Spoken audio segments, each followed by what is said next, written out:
पाकिस्तान के कराची शहर में आधी रात के वक्त अपने ही घर की छत के ऊपर बैठा एक शख्स अपने हाथ की उंगलियों को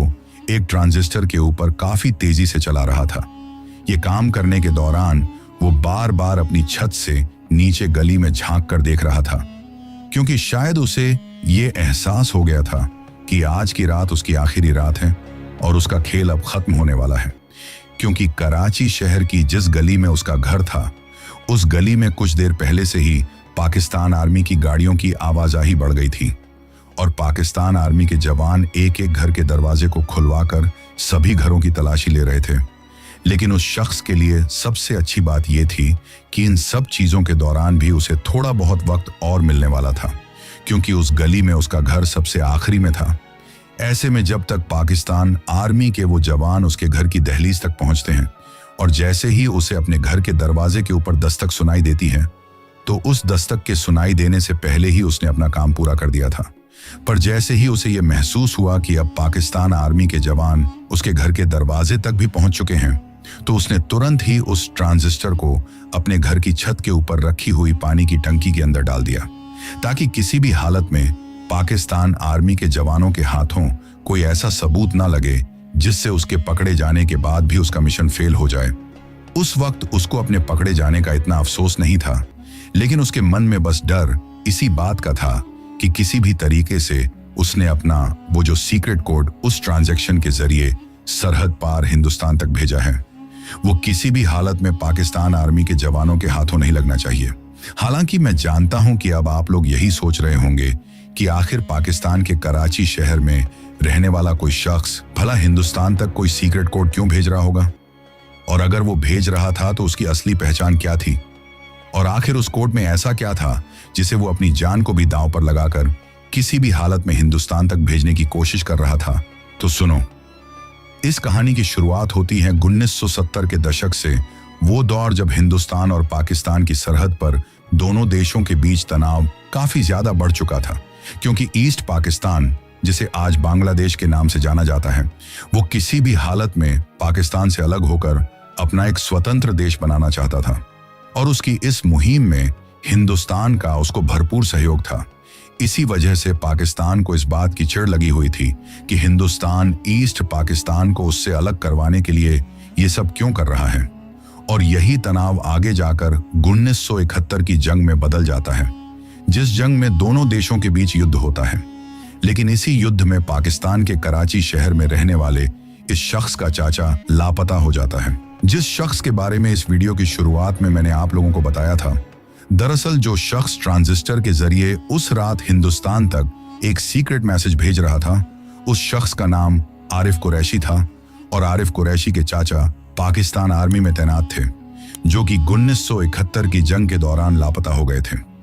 पाकिस्तान आर्मी की तरफ से उनके बारे में उनके परिवार को कोई भी जानकारी नहीं दी गई, ना ही तो उन्हें शहीद का तबका दिया गया और ना ही उनके बारे में कुछ बताया गया। इसी चीज की वजह से आरिफ कुरैशी के मन में पाकिस्तान आर्मी और पाकिस्तान के प्रति एक अलग ही रंजिश पैदा हो गई थी, और वो इस चीज का बदला पाकिस्तान से किसी भी हालत में लेना चाहता था। अब जो आरिफ कुरैशी था, वो कराची में एक रेडियो मैकेनिक के तौर पर काम किया करता था। कराची शहर के ही पुराने बाजार में उसकी एक छोटी सी दुकान थी, जहां पर लोग अपने ट्रांजिस्टर, वायरलेस सेट और पुराने टेप रिकॉर्डर ठीक करवाने के लिए उसके पास आते थे। लेकिन पिछले 2 से 3 सालों में उसके मन में पाकिस्तान के प्रति इतनी नफरत पैदा हो गई थी कि काम करने के दौरान भी वो फ्रस्ट्रेट रहता था, और कभी कभार तो कस्टमर के ऊपर भी गुस्सा कर दिया करता था। इसके साथ ही वो हर शख्स के पास पाकिस्तान आर्मी की बुराइयां किया करता था, क्योंकि उसके मन में पाकिस्तान आर्मी के प्रति एक ऐसी नफरत बैठ गई थी जिसके चलते वो किसी भी हद तक जा सकता था। अब इसी दौरान इधर हिंदुस्तान की खुफिया एजेंसी रो को बने हुए भी अभी 3 से 4 साल का ही वक्त हुआ था, पर तब तक भी रो के कुछ जासूस पाकिस्तान तक पहुंच चुके थे, और उन्हीं में से किसी एक जासूस की नजर आरिफ कुरैशी के ऊपर पड़ जाती है। जब उसने आरिफ के मन में पाकिस्तान आर्मी के प्रति इतनी नफरत देखी, तो वो उससे अपने एसिड के रूप में काम करवाने की सोचता है। लेकिन किसी भी पाकिस्तानी आदमी को इतना जल्दी अपनी तरफ करना आसान नहीं था, क्योंकि रो को यह डर था कि हो सकता है ये पाकिस्तान की खुफिया एजेंसी ISI की ही कोई चाल हो, हो सकता है आरिफ कुरैशी पहले से ही आईएसआई का एक एजेंट हो, जो पाकिस्तान में मौजूद रो के जासूसों को ढूंढने के लिए इस तरह से अनजान लोगों के पास पाकिस्तान की बुराइयां कर रहा हो,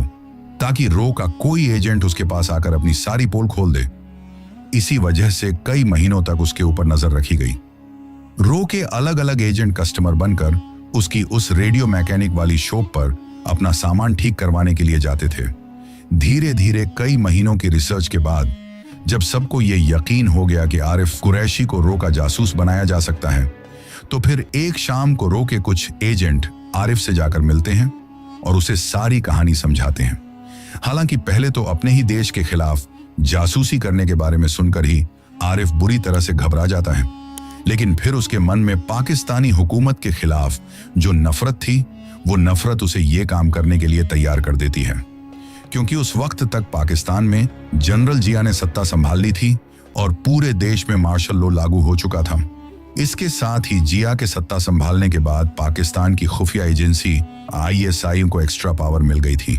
और इसी वजह से आरिफ कुरैशी जब रो का एजेंट बना था तो उसी दौरान ही कराची शहर में निगरानी बढ़ गई थी, खासकर कम्युनिकेशन पर, क्योंकि आईएसआई को कहीं से ये भनक लग गई थी कि पाकिस्तान में जो भारत के जासूस मौजूद हैं वो भारत तक अपने संदेश भेजने के लिए ट्रांजिस्टर का यूज करते हैं। इसी वजह से इस बात की भनक लगते ही कम्युनिकेशन पर आईएसआई की खास तौर से नजर थी। लेकिन जो आरिफ कुरैशी था वो पिछले कई सालों से एक रेडियो मैकेनिक के रूप में काम कर रहा था,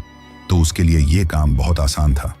क्योंकि वो हमेशा ही अलग अलग फ्रीक्वेंसी के जरिए हिंदुस्तान तक खुफिया जानकारी भेजा करता था।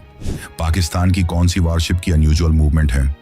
मिलिट्री का कौन सा कॉन्वॉय किस तरफ जा रहा है और पाकिस्तान के कराची पोर्ट पर इन दिनों क्या हलचल चल रही है, ये सारी जानकारियां वो छोटे छोटे कोडेड मैसेज के रूप में ट्रांजिस्टर के जरिए भारत तक भेजा करता था।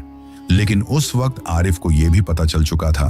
कि अब रिस्क काफी ज्यादा बढ़ चुकी है,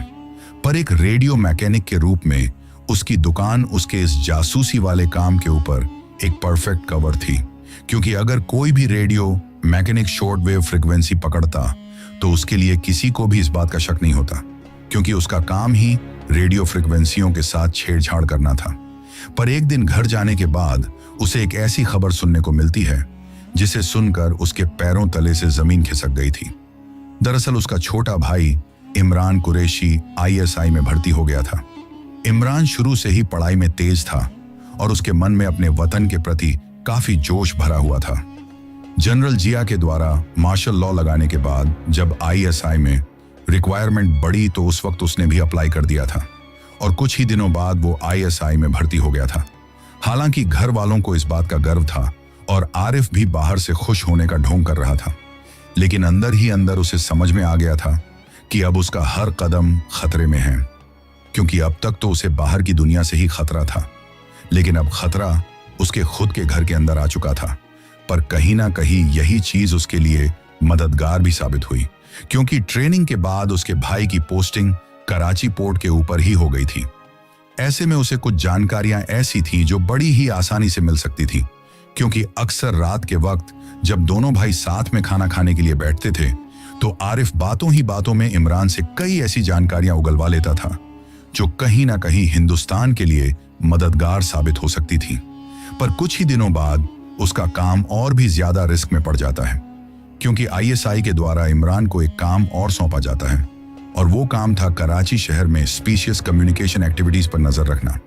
यानी इनडायरेक्ट आरिफ का भाई उसी चीज पर अब नजर रखने वाला था जो आरिफ कर रहा था। कई बार जब इमरान रात के वक्त ऑफिस से घर लौटता था तो उसके हाथों में पाकिस्तान की खुफिया एजेंसी आईएसआई की कई सारी फाइलें हुआ करती थीं। उन फाइलों को देखकर आरिफ इसी ताक में रहता था कि किसी भी तरीके से उन फाइलों में क्या है वो उसकी नजरों के सामने आ सके।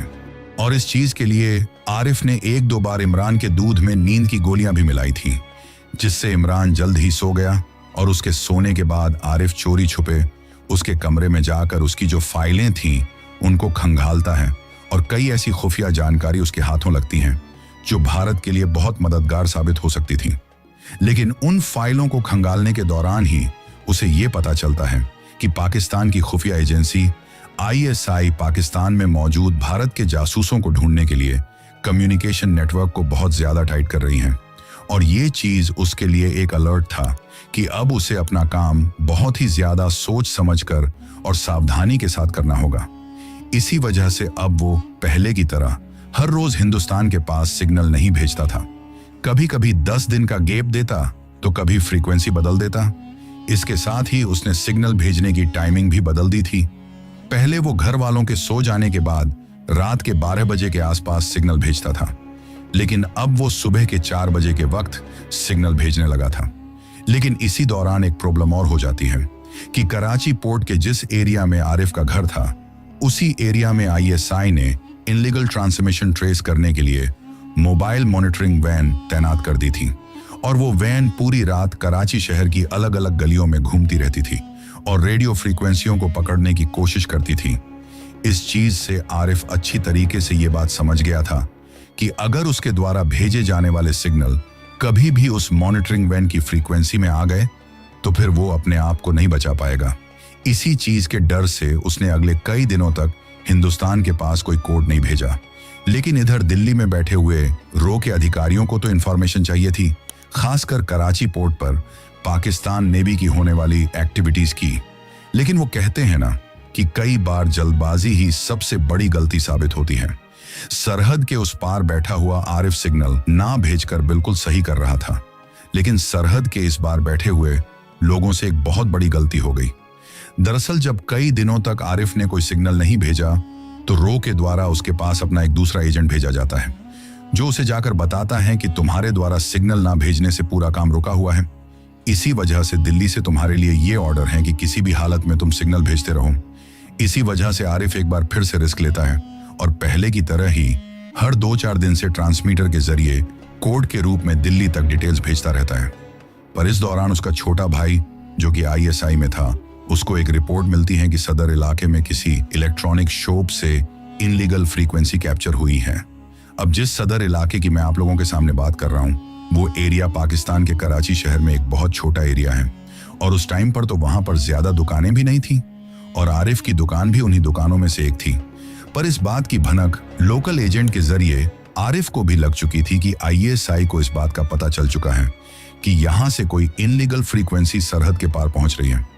ऐसे में उस वक्त आरिफ के पास 2 रास्ते थे, या तो वो परमानेंटली सिग्नल भेजना बंद कर देता और खुद को बचा लेता, या फिर एक आखिरी डिटेल सिग्नल भेजकर पूरी जानकारी हिंदुस्तान तक पहुंचा देता, जिसमें पाकिस्तान नेवी की मूवमेंट की पूरी जानकारी थी। और उस वक्त उसने वही दूसरा रास्ता चुना। उस रात उसने अपनी दुकान जल्द ही बंद कर दी थी, क्योंकि अब उसके द्वारा अपनी दुकान से कोई भी सिग्नल भेजना खतरे से खाली नहीं था। इसी वजह से वो उस रात बिल्कुल नॉर्मल रूटीन की तरह अपने घर पर जाता है। उसके चेहरे की हालत देखकर घर वालों को यही लगता है कि शायद काम की वजह से वो थक चुका है। इसी वजह से सब लोग जल्द ही खाना खाकर सो जाते हैं, लेकिन आरिफ की आंखों में नींद बिल्कुल भी नहीं थी। वो बस सबके ठीक तरीके से सो जाने का इंतजार कर रहा था और रात के करीब 3 बजे अपने ट्रांसमीटर को लेकर वो चुपचाप घर की छत के ऊपर जाता है। वहां जाकर उसने ट्रांसमीटर ऑन किया और इस बार कोई छोटा सिग्नल नहीं बल्कि एक पूरा डिटेल कोड तैयार किया, जिसके चलते उस रात उसका ट्रांसमीटर लगभग 2 मिनट तक चलता है। लेकिन किसी भी फ्रीक्वेंसी को कैप्चर करने के लिए आईएसआई की उस मॉनिटरिंग वैन के लिए 2 मिनट बहुत थे। इसी वजह से करीब 5 से 10 मिनट बाद ही उस गली में उस मॉनिटरिंग वैन के साथ पाकिस्तान आर्मी की कई गाड़ियां पहुंच जाती हैं। इसके बाद हर घर के दरवाजे को खुलवाकर उसकी तलाशी ली जाने लगी थी और जैसे ही इस हलचल की आरिफ को भनक लगी तो उसने तुरंत अपना ट्रांसमीटर मेन सर्किट से निकाला और उसे अपने ही घर की छत के ऊपर मौजूद पानी की टंकी के अंदर डाल दिया। कुछ ही देर बाद उसके घर के दरवाजे के ऊपर भी दस्तक होती है, जिसके बाद वो बड़ी ही हड़बड़ाहट में खुद को नॉर्मल करने की कोशिश करते हुए जाकर दरवाजा खोलता है। लेकिन उसके लिए सबसे बड़ी फायदे वाली बात यह रही कि उस तलाशी के दौरान उसका खुद का भाई भी पाकिस्तान आर्मी के जवानों के साथ मौजूद था, जो कि उस वक्त तक आईएसआई में एक बड़े ओहदे तक पहुंच चुका था। ऐसे में पाकिस्तान आर्मी के जवान भी ये सोचते हैं कि अपने ही अधिकारी के घर की तलाशी लेना ठीक नहीं है। इसी वजह से उस रात तो वो बच जाता है। धीरे धीरे उसका भाई इमरान पाकिस्तान की खुफिया एजेंसी आईएसआई में बहुत बड़ी पोस्ट पर पहुंच जाता है, लेकिन उसे कभी भी ये पता नहीं चलता है कि उसके खुद के ही घर से हिंदुस्तान तक खुफिया जानकारी पहुंचाई जा रही थी। आज भी आरिफ कुरैशी कराची की उसी दुकान में एक बुजुर्ग रेडियो मैकेनिक के रूप में जाना जाता है। लेकिन इतने साल बीत जाने के बाद भी किसी को भी ये नहीं पता कि कभी उसी रेडियो मैकेनिक दुकान से सरहद के उस पार मैसेज जाते थे, और शायद इस वक्त तक तो उसके भाई का ओहदा ISI में बहुत ऊपर तक जा चुका होगा, जिसके चलते घर में रहने के दौरान कई ऐसी खुफिया जानकारियां होती होंगी जो उसको पता रहती हैं। हालांकि हो सकता है कि आरिफ कुरैशी अब भी इन सब चीजों में एक्टिव हो और अब तक तो उसके भाई की ISI में बहुत पहुंच बन चुकी होगी, तो कुछ बहुत इंपॉर्टेंट इंफॉर्मेशन वो निकाल सकता है। लेकिन इन सब बातों की हम या हमारा चैनल पुष्टि नहीं करता है। लेकिन कहा जाता है कि कुछ लोग जंग मैदान में लड़ते हैं और कुछ लोग पर्दे के पीछे रहकर, और आरिफ उन्हीं पर्दे के पीछे रहकर जंग लड़ने वाले लोगों में से एक था। दोस्तों, अगर हमारी ये 2D एनिमेशन वाली वीडियो आपको पसंद आई हो तो वीडियो को एक लाइक और चैनल को सब्सक्राइब जरूर करें। हम आगे भी ऐसी ही सच्ची और अहम कहानियां 2D एनिमेशन के जरिए आपके लिए लाते रहेंगे। इसलिए चैनल को सब्सक्राइब करना ना भूलें, क्योंकि आपका एक सब्सक्राइब भी हमारे लिए बहुत मायने रखता है।